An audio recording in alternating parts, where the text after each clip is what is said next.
Hey, what's going on, guys? It's Jack, back again to bring you all the advanced tips and tricks you need to be playing Vigour in Fellowship. In my last video, we went over all the basics, so if you're still new, check that one out. But the build has changed a little bit since that video, and what I've been running thus far has been with Ascending Avatar, Grand Design, Magic Ward, Expansive Mind, Enduring Light, Master of Triage, and Alacritus Healing. Now, if you're leveling and you want to know what to prioritize first, get Grand Design and Ascending Avatar as fast as you possibly can. Grand Design is allowing you to empower your rune spenders, so you could Rune of Renewal everybody, you could Luminous Barrier everybody, you could Soul Brand 5 enemies. It's just super GCD efficient. It's a must-have talent. Ascending Avatar is basically how you do like all of your healing. A huge chunk of your healing is coming from a talent like Master of Triage, for example, where you're generating runes and it does some smart healing. But Ascending Avatar is how you do like most of your direct healing. Turns Levitate into an ultimate proccing ability so that you can cast your greater heals instantly and for half cost, and you can cast your Circle of Lights with no cooldown and again half cost. Most of your output as Vigour is coming from your greater heal and from your Circle of Light. And to make your Circle of Light even stronger, that's where you have Enduring Light, and that provides the healing over time effect after you cast your circle. Those things together just really make your abilities hit super hard, and that's why most of the time you need to do big healing, that's where Ascending Avatar comes in to help you. Radiant Soul is a legit good talent. The challenge is just having enough talent points to sort of afford everything. As I mentioned, Triage and Enduring Light are really good output increases for extra safety. Expansive Mind, where your Dawn Flare, your smite basically, is going to help you regen mana, is incredible, especially because it feels like there's almost like a proc per minute effect, so that like even if you can't just chain a lot of Dawn Flares, it usually is going to be proccing pretty consistently if you're just weaving a couple of them in. And then Alacritus Healing and Magic Ward I like to run just from like the safety perspective, being able to better cast greater heals on people quickly, especially when it comes to tank support. Magic Ward's always good for the extra sort of tankiness, personal defensive value. That's my default talent setup, but like I mentioned, Radiant Soul is a good talent, and I wouldn't be surprised if you wanted to run like a shield-oriented build at a high level with Radiant Soul and like Sacred Barrier. I could see that being good together because the Luminous Barrier duration is really short on its own. But if you were able to extend its duration a little bit with Radiant Blasts, it gets a lot more powerful. That might be a really like overly high level thing going on. When it comes to farming, and we'll talk about damage a little bit later, but some great talents if you wanted to just farm. What I did is I dropped Enduring Light and I picked up Ruptured Soul and Beacon of the Dark for helping me with some of my like early Eternal farming. Ruptured Soul does an insane amount of damage. It's really, really high value, and I would highly recommend it if you're just farming dungeons, farming capstones, you don't really need as much healing. That's a great talent to make sure that you're selecting. But when I'm playing as ultra safe as I can at higher level Eternals, I'm foregoing the damage options and just going for personal defensives, mana efficiency, healing efficiency. So if you missed our fundamentals and basics video, let's go over it really fast. You're going to be keeping your Radiant Blast on cooldown. That helps regen runes for you. You're going to use these runes always on maintaining your Rune of Renewal on all your allies at the same time. You use the Grand Design talent to cast Rune of Renewal, hold the button down, it empowers it, it spreads Rune of Renewal to all of your allies, increases the healing that they receive, makes your healing more efficient, helps your safety in a huge way. When it comes to a lot of trash pulls, and we'll go more in depth on damage a little bit later, you only use your Dawnbreaker Orb if you're hitting, I would say like 6 or more targets, just to make sure that you're guaranteeing getting all of your runes back. Because otherwise, Dawnbreaker Orb really just does some damage, doesn't do much in the way of healing, requires a lot of talent points to invest into it to really do any sort of shielding or extra defensive benefits. So you really only think about it as like a damage tool when you have a lot of mobs to throw it into, which helps you regen your runes, which also is helping you regen runes for Master of Triage, so you can help a lot of your smart healing, your passive healing sort of economy keep on going. After you've been using your orb on high mob density pulls, you'll also want to make sure you're maintaining your soul brand on as many enemies as you possibly can. It's huge damage efficiency, and it also will be ticking and steadily regenning runes for you as well. And that kind of helps you build up your macro of your rune economy. So you're always getting new runes in all the time. Now, when it comes to your tank healing, this is something you're going to experience in Fellowship a lot. There's so much tank healing required in this game. You always, of course, want to make sure you're leaving up your rune of renewal. You can pre-luminous barrier your tank. I very rarely do it, but your luminous barrier is like a very small shield. It's pretty helpful if you put it on your tank just before you start like an entire dungeon, an entire run. But beyond that, I don't really do it. And it's because it's just not as efficient from like the healing perspective. What you really want to make sure that you're doing at all times, rune of renewal on your tank all the time, no matter what. You want to make sure you're helping them go into pulls and you're watching the little energy bar that they have underneath their frame. You'll notice as they're consuming some of the charges and as they have that sort of energy bar depleting, that's when they're running out of a lot more resources. And that is where you want to make sure you're taking advantage of your Life Shaper's Ward, your damage reduction tool. And that's generally just like a best practice of when should I use this ability? Well, when their energy bar, when the resource bars are empty, because they're less likely to have a lot of resources on hand. Additionally, you also have to make sure if you have your legendary, the cloak that synergizes with your circle of light, it's incredibly powerful to be dropping onto your tank all the time. Even if you don't have it, you're still putting up a really strong heal with circle of light, and you're proccing the enduring light healing over time effect, which is also really powerful. So I always am trying to make sure I'm dropping my circle of light onto my tank. Damage reduction from legendary, healing over time, and good direct healing all roll together for some extremely high efficiency. After that point, then you're going to be using your greater heal. And if you find yourself having to spam a lot of greater heal, well, this is where the ascending avatar comes in, allowing you to hit levitate and then mash lots of greater heals for half of the cost. This is going to be a great area to make your healing more mana efficient, more consistent. And since you have 2 charges of levitate, I would recommend being pretty aggressive with that first one, especially if you know your tank is getting crushed. Now, a lot of times in this footage, you'll see me using lots of greater heal, being very aggressive, spamming my tank when I need to. Sometimes the tank will be very self-sufficient and it's great, and then my mana looks great, and that looks nothing like your runs, right? And you're looking at this, you're saying, this is not what my runs look like. Don't worry, I got you, okay? When you are burning all of your mana bar down and trying to do whatever you can to kind of keep your tank alive, here's what you need to make sure you're doing. Once again, watch that resource bar. If it drops low for the tanks, make sure you're using your Life Shaper's Ward. Keep up with that circle of light. Keep up with the greater heals, especially when you have levitate charges on hand. When you lack those and you know mana is going to be a problem, you don't have the mana pot, this is where you kind of go to the end of the priority list. This is like at the bottom of the prio list. Mana efficient healing for your tank. Yeah, it's going to be kind of where you're using some Rune of Renewal individually, not empowering them with Grand Design, just hitting the single target Rune of Renewal. I try not to do this, but I also have the luxury of a mana pot. A lot of times I'm trying to use my runes to help with damage or for like preempting damage onto my group with like luminous barriers. But if I really need to be mana efficient with my tank, that's where you would use that Rune of Renewal. It's a weaker heal than greater heal, but it's still very mana efficient and helps you a lot to sort of like keep your tank in a healthy position as damage is going out. Also, if you have a lot of mobs in a pull, it's very efficient to be sending in that Dawnbreaker Orb because you're going to regen 2 runes from it, proc a little heal on the tank, proc some Master Triage healing onto your tank as well, because they'll probably be the most injured target on top of that. So keep in mind, you have a lot of really good tools to just mash tons of healing into your tank on a moment's notice. Now let's talk about your damage. Of course, healers in Fellowship all have to deal damage to help them regen resources, get their mana back, but I'm going to go a little further than this. When you hit Eternal, when you get out of the League play and you enter into Eternal, your gear is actually going to be pretty bad. So the meta is you farm like 2s and 3s, and a lot of times people farm the capstones because they're really high value. They also get you your set bonuses as well. So a lot of times people do like Tazari 2 or Wraithtide 3, and they just spam that like dozens of times to get themselves geared up. So your healer damage is going to matter. This is where I dropped my Enduring Light and picked up Ruptured Soul and Beacon in the Dark to help with some of my damage efficiency. You could go for like a full orb build, but I like just dropping Enduring Light on its own, getting Ruptured Soul, getting Beacon, and that way I had the safety of the healing side with a little bit of extra damage.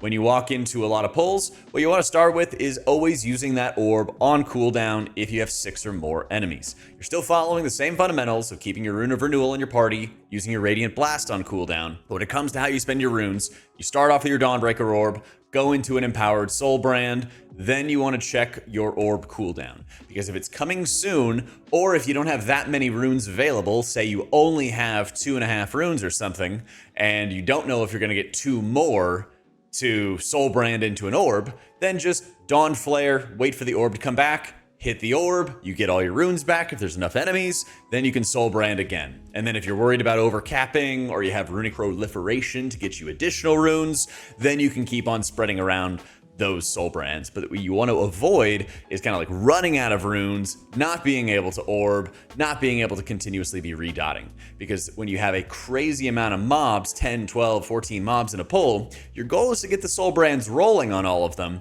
but it takes time for the dots to tick and bring your runes back to you. So you want to make sure you're weaving the Dawnbreaker orbs in between to have the runes to later on spend for your soul brands. There you go.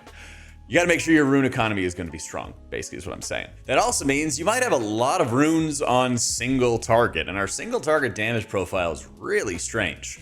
You, of course, are keeping up your regular casted soul brand, but keep in mind, soul brand also deals a lot of damage instantly. If the target already has the dot on them and you refresh it, it actually does more damage than a Dawn Flare to mash lots of soul brands into the target. So if you're way overcapped on runes, you know you're not going to use them on anything, you can dump runes with single target soul brands, even though it feels really weird.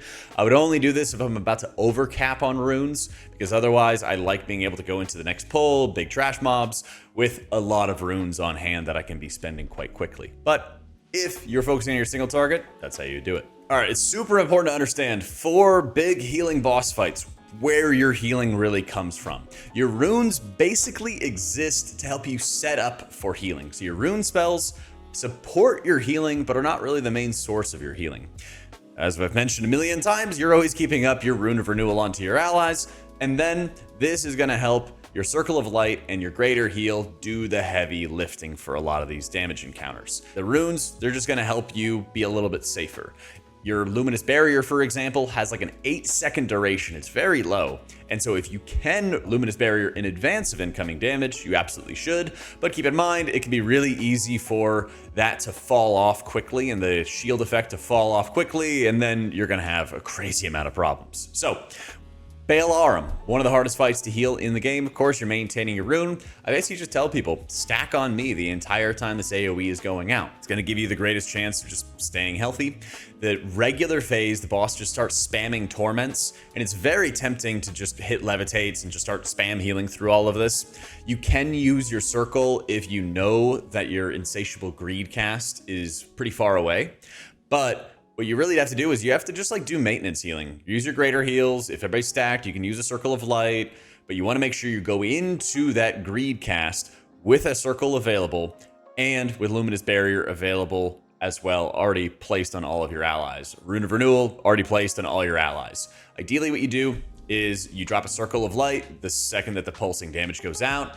Then you activate your Levitate, and then you can just start mashing Circle of Lights out onto your allies and start keeping everybody healthy. If you already had your runes, and if you already put up a Luminous Barrier beforehand, the Levitate into Circle of Light spam is really going to be enough to help keep you safe. If you know your Levitate's going to end soon, for example, and everyone's in a pretty healthy spot, you can start going down the line and hitting a couple greater heals, hold that Circle of Light till near the end, smash it down just before the end, so everyone's going to be as healthy as they can be before the greed ends.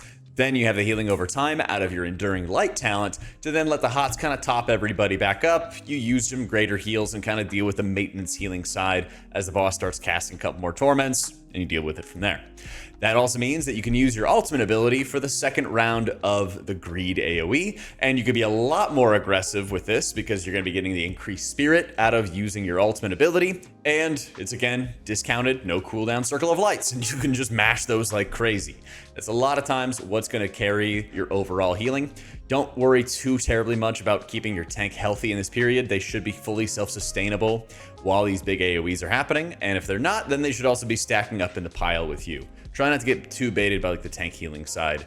you really need to make sure that you're focusing on your party and weaving in those levitates in between to help you with the Circle of Light casts. Sithril, probably the hardest boss in the game, and hopefully the fundamentals from these 2 boss fights will help you with all of the others. If you have specific questions on the others, make sure you like and subscribe, and then just ask me in chat and I'm happy to answer. Sithril's super ultra difficult boss. You're gonna have a meteor that strikes into the group. You always have time to Luminous Barrier the entire party beforehand. And what you want to do is make sure you get a good habit of Luminous Barriering people, so that way you can save any personals or party-wide damage reduction for later on into the encounter, and I'll tell you when you want to use those. But if you have a really good habit of always Luminous Barriering each of these meteor strikes, nobody's going to get one shot, and then as you're moving out of that meteor strike, you can drop a Circle of Light, and then just step off to the side, get some Dawn Flare damage in, try to get your Expansive Mind procced, all of that great stuff you'll be able to take advantage of.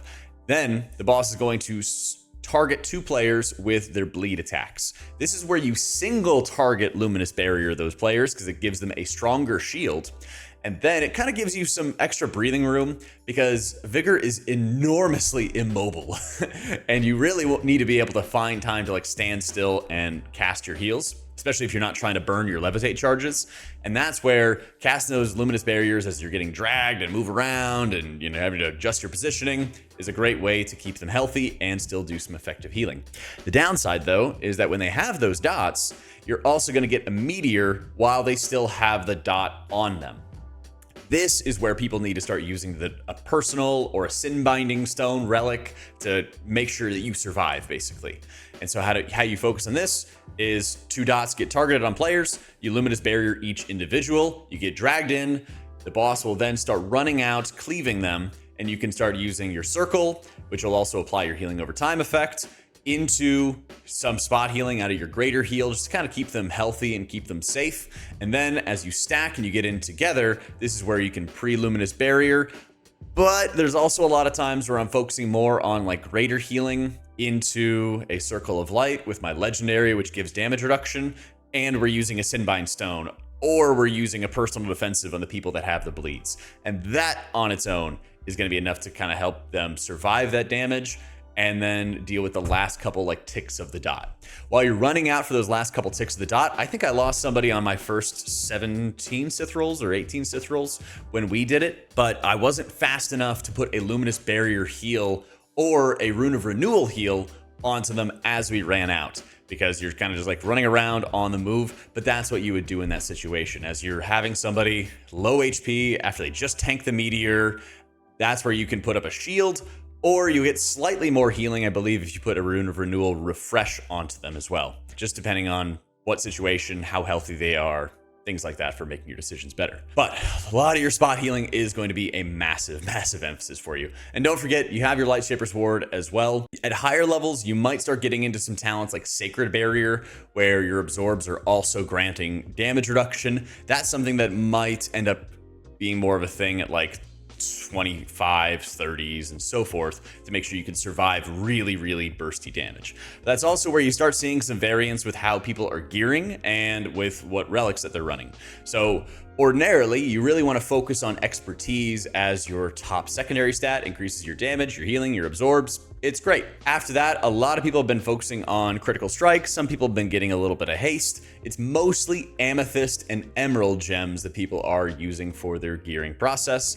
But at ultra super high levels, people are focusing on some of the rubies, which are increasing some of your survivability. There's like defensive value. It's a little bit like versatility in World of Warcraft. There's a lot more defensive value for gearing into red gems to help your survivability element, basically, because we're not taking all of the survivability talents we possibly could in our talent tree, so you got to make up for it elsewhere. When it comes to your trinkets, keep in mind, even if you don't have the relic that you want, you can still re-roll them using the mithril system. And so what you can do is you can take a relic, let's say, the Shroud relic, for example. If you don't want that, you can toss it in the re-roll economy. He's to the right of your blacksmith, and you can then use an arcane mithril to take a relic of that slot and give you 3 new options of other relics to go after. That's what I'd highly recommend doing once you're in like champ or Paragon leagues to make sure you actually have some like decent trinkets. The ones I really like running with are the Chalice of Alzarak's Essence, which is your mana pot, and Grimoire of Resurrection, which is your battle res.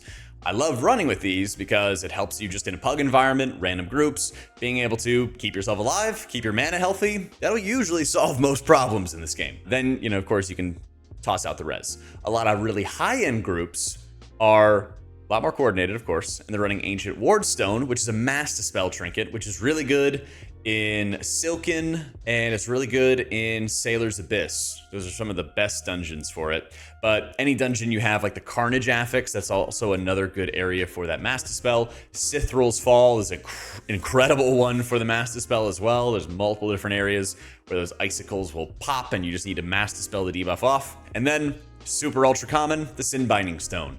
This is just a damage reduction trinket that'll just give DR to the entire party.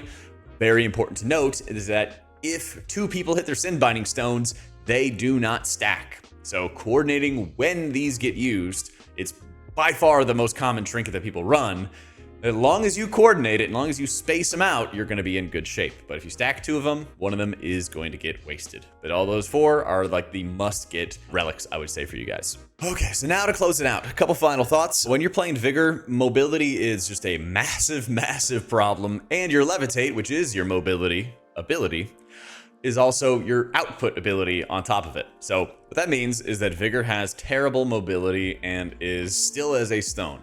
And so you have to be really on your game, watching your positioning and where you move next. Just saying like, oh, I was out of position is not going to be good enough when you're trying to play Vigour at higher levels. So when you're fighting, for example, like the Ice Golem on Sithral's Fall and you're baiting orbs or something like that, you have to make sure you're not getting crashed into a wall. You have to make sure your route is not taking you into puddles that are dealing splash damage around them, and then you're taking more damage. You have to make sure you're watching all of your positioning across the board because it matters a lot. You can use Levitate, of course, to kind of get you out of some of these bad situations, helps you heal on the move, but at the exact same time, that can cost you on the back end. That can cost you later on if you don't have the output that you need for specific mechanics or for specific mobs. Don't forget as well, your throw book can stop a lot of damage. And what I always try to do is I try to look for the not kick effects. So if you're in like Sailor's Abyss, I believe it's the Shades that'll cast the like Curse of Drowning on people. And if you can book that, that's a dispel you don't have to do. When you're in Sithral's Fall, if you can book some of the Scholars for the Rune of Detonation, that's great as well. That should be a prio kick. That should be a focus for DPS. Sometimes it is not, or sometimes people are late to it. Some people are using displacement tools instead of a regular interrupt for it because they're interrupting something else. Whatever it might be, trying to prioritize what is the highest damage events out there will make your life considerably easier. When I first got to Eternal, I did ransack a Drakheim, the Paragon Capstone, like 1,000,000 times to get some basic gear. After that, I then went into Eternal 2 Tazari and Eternal 3 Wraithtide. And that's like the hyperbolic time chamber for Eternal. That's where you just go in and you just grind. Both Tazari and Wraithtide have good set bonuses that you want to pursue. I think one of them is called like Draconic Might, but I'll leave the Archon link in the description down below. It'll break down like the sets and the specific pieces that high-end Vigors are running so that you can just browse that at your own leisure. Basically, set bonuses predominantly come from capstone dungeons and they're a lot easier to farm that way. Plus, you need a crazy amount of magic essence to upgrade your gear. You need a lot of magic essence, you need a lot of gold. And the best way to do that is just run a lot of dungeons, get a lot of gear to scrap, basically. Go do lots of 2s and 3s once you get into the Eternal League. Focus on making sure you get the relics that you need and the weapon that you need. And then make sure you're just getting lots of magic essence and gold to continue upgrading your gear, prioing the set bonuses, trinkets, and weapon that you know you're not going to replace. The weapon I am running is Zaraless Hunger. I think it's called Zaraless Compendium. It's a channeled cast that deals a lot of damage to its target, and the damage turns into healing on somebody else or multiple people in your group. Crazy damage, crazy healing, great tank healing. And you can also run with the Sapphire Aura Stone Capstone talent, which helps you replicate your damage and your healing effects. So lots of really strong tools that you have access to. Again, you'll see it in the Archon link in the description down below as to like what people are running with on the high end. But that one does not have a high GCD committal, which means that you just hit the button, once a minute, does a bunch of damage, and then you don't have to worry about micromanaging it, which doesn't steal casts away from you casting more orbs or soul brands or dawn flares or any of that kind of stuff. Makes it quite good. Whew. Otherwise, I think that's all that comes to mind. I think that's all I had, at least in my notes, for Vigour. And if there's some more things going on, or we hit some more challenges or some more updates, I'll be sure to make some more videos. So be sure to like and subscribe, share it as well. I'd greatly appreciate it, as is the first time, really, we've been making content for other games ever on this YouTube channel. So appreciate that. For the WoW fans, we will be making more WoW content and everything. Not forgetting about it. Midnight Alpha is still very much here. Beta is around the corner. We'll be covering more of that too. Thanks so much for watching, guys. Hope you all enjoyed it. Big love to our patrons for making all this content possible, and I'll catch y'all next time.